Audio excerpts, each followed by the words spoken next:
ఓం నమ శివాయ.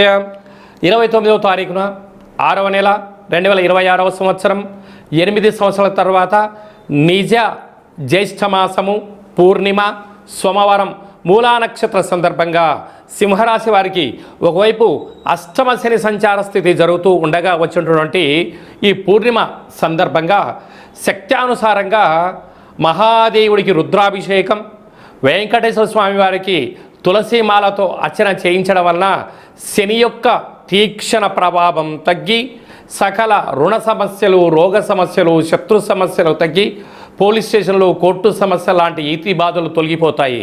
కనుక ఇలాంటి కాల సమయంలో పూర్ణిమ తిథి యందున సింహద్వారమునకు ఒక కూష్మాండాన్ని గుమ్మడికాయని తీసి పగలగొట్టడం, ఇంట్లో కూష్మాండ దీపాన్ని వెలిగించడం, కాళభైరవ స్వామి స్మరణ చేయడం వలన సకల అష్ట కష్టాలు తొలగి అష్టైశ్వర్యాలు కలుగుతాయని చెప్పి గమనించాలి. మీ వ్యక్తిగత జాతకం తెలుసుకోవాలనుకుంటున్నారా? అయితే మీ యొక్క పేరు, పుట్టినటువంటి తేదీ, నెల, సంవత్సరం, పుట్టిన సమయాన్ని రాసి ఈ కింది నెంబర్కు వాట్సాప్ ద్వారా పంపించగలరు.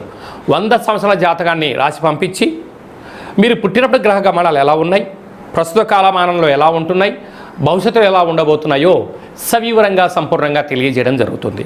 అలాగనే చాలామందికి పుట్టినటువంటి కాల సమయంలో డేట్ ఆఫ్ బర్త్లో లేనటువంటి కారణం వలన మీ పేరు యొక్క మొదటి అక్షరం అనుసరిస్తూ రాశి యొక్క స్థితిగతులు తెలియచేస్తూ మీకు గవళ ద్వారా అనగా రమణ శాస్త్రం ద్వారా భూత భవిష్యత్ వర్తమానాన్ని కాళభైరవ ఉపాసన చేత తెలియజేయడం జరుగుతుంది. ఈ కింది నెంబర్ని సంప్రదించి అపాయింట్మెంట్ తీసుకొని సంప్రదించగలరు.